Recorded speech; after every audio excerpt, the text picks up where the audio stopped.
Okay. To thank everyone for coming. I'm Nick Canale. I'm the chairman of the Oswego County of Oswego Industrial Development Agency. I'd like to call the January 7th, 2026 meeting of this agency to order. We only have one real topic of discussion today, which is Novelis. The notice of the meeting was in the Pale Times on December 26th. And the first item on the agenda is Novelis Corporation.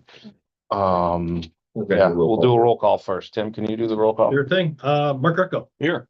Gary Standard. Here. Trish Peter Clark. Here. Nick Canale. Here. And Mel Chesbro's on the way. Excused, I believe. Pat Carroll is excused. And Mary Ellen Chesbro will be here shortly. And then Tim Stull, I am here. So you have quorum, sir. Thank you. And Austin, could you introduce I can guests and staff? Yep. So myself, Austin Wheelock, CEO of the County of Oswego Industrial Development Agency, Kevin Lamontagne, CFO of the County of Oswego Industrial Development Agency. We're also joined by Kevin Kirkoli, legal counsel for the general counsel for the County of Oswego Industrial Development Agency. Nathan Emmons, staff member of Operation Oswego County. We also have several guests here, and I'll kind of go through this in order. We have Kevin Schutt, representative of Novelis, Allison Smith, representative of Novelis. We have Jim Cannon, resident who's here to watch the proceedings. We also have multiple members of the media here, Victoria Garcia from Spectrum News, Isabel Doherty from CNY Central, hopefully I got that correct, and Rick Moriarty from the Post-Standard-Syracuse.com. Well, that covers everybody who are either staff or guests. Thank you. All right. Item number 2 on the agenda is Novelis Corporation inducement resolution. Yeah, I'll start this. So we do have, as I said before, we do have 2 representatives from Novelis here, Kevin Schutt and Allison Smith. As you remember from our first, and here is Mel Chesbro here as well now. Okay. So we have 2 things in front of us. We have, 2 items under Novelis. The first is an inducement resolution. The second is a approving resolution. So those are the things that are under consideration for vote today. We had a public hearing yesterday at the Town of Scribe Municipal Hall at 42 Creamery Road. Kevin Lamontagne and I were in attendance at that meeting. It was attended.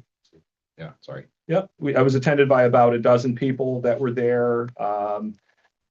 We went ahead and we talked about the project. Kevin Schutt made a short comments on it. 2 people spoke at the public hearing, both spoke in support. Sarah Broadwell from the Greater Oswego Fulton Chamber of Commerce and Jess Abbott from Center State CEO. Both spoke of the project, spoke about the economic impact of the jobs that are there. Sarah also spoke about the local business impact of it. The public hearing itself was recorded, and it is on the County of Oswego IDA YouTube page. It's there for anyone to review. But like I said, it was a pretty short meeting in terms of there were only 2 there to make comments about it. Kevin Kirkoli, you were there as well. Was there anything else that you remember from that? No, other than there were no negative comments presented, and positive comments all around. I think the hearing itself lasted 15 to 20 minutes. Yeah. And I think there was somebody. So one of the people who was here, Jim Cannon, was there as well yesterday. So can attest to the same. But yeah, Scribe officials. Yeah, Town of Scribe officials. I know Supervisor Legault was there. Several other town officials were there as well in attendance.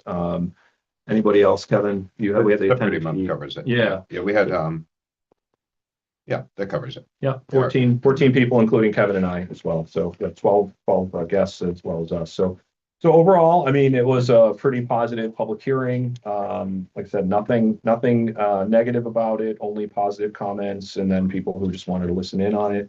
So that is related to the public hearing. Before I ask Kevin Schutt to come up and make any kind of statements from the company itself, just to refresh everybody from our last meeting, what is being considered. Novelis had 2 major fire events, one in September, one in November. We, as the IDA, we have been in touch with Novelis for several months, going back to the original fire and then to the one that was in in November, discussing with them, what could be done, how, what kind of assistance could be provided. And so I want to read this from this is the project summary and cost benefit analysis before I have Kevin speak. So it's approximately 1.7 million square foot facility in Sparta, New York. Novelis Corporation produces aluminum for use in the food, beverage, automotive, and building products industries and recycles aluminum scrap.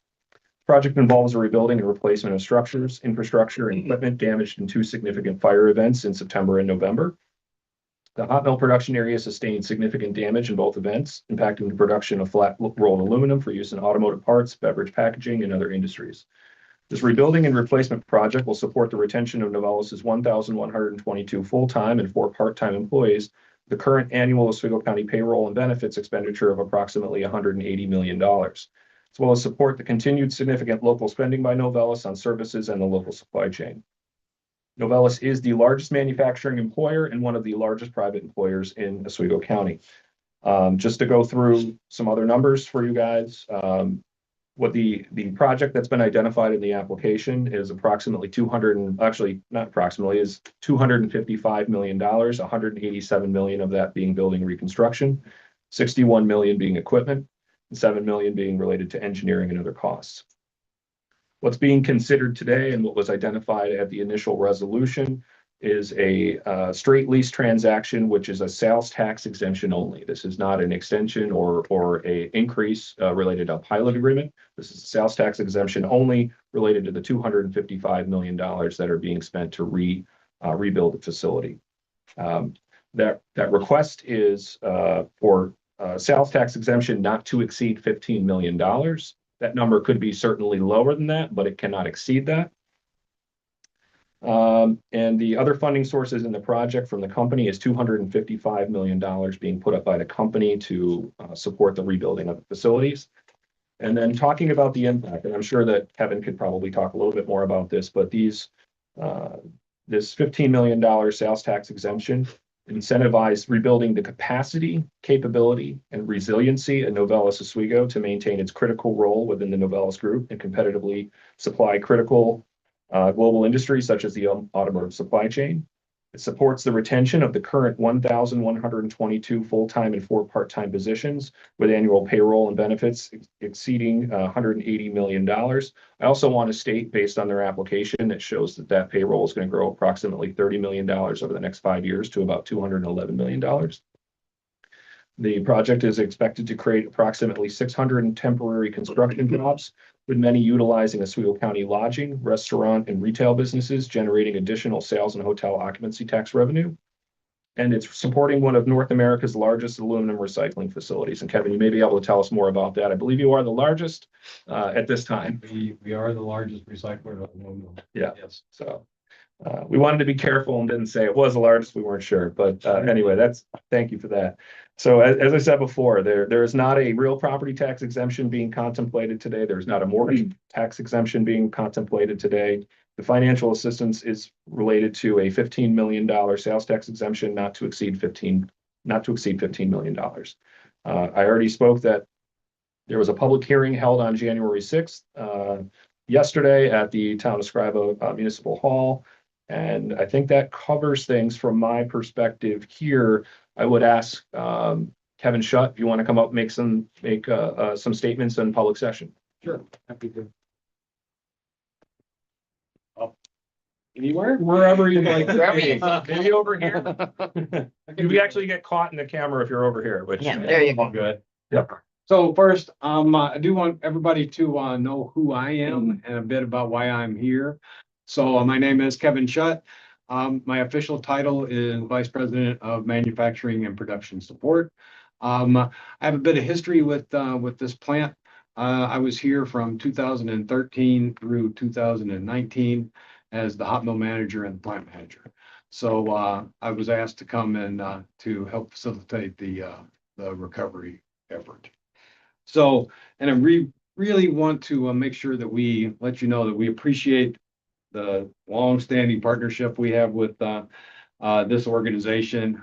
We feel that it has been very advantageous and it has worked very well for us. So we really appreciate that. We're also This is our 62nd year, and we are very proud to have been an employer in this community for that length of time. If approved, this incentive, as Austin indicated, it will really help us to more quickly pull together and get critical resources for rebuilding and restarting the Oswego hot mill. That will be, and it will be used for damage assessments, industrial cleaning, restoration, and a lot of future recovery work. As you might imagine, we are progressing through that as we go right now.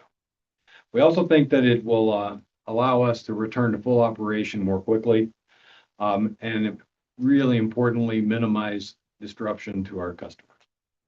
So not a lot to share in the way of progress today. We will be happy to share progress updates as we go along. And other than that, I just want to say thank you and let you know that we are very appreciative of your time and consideration.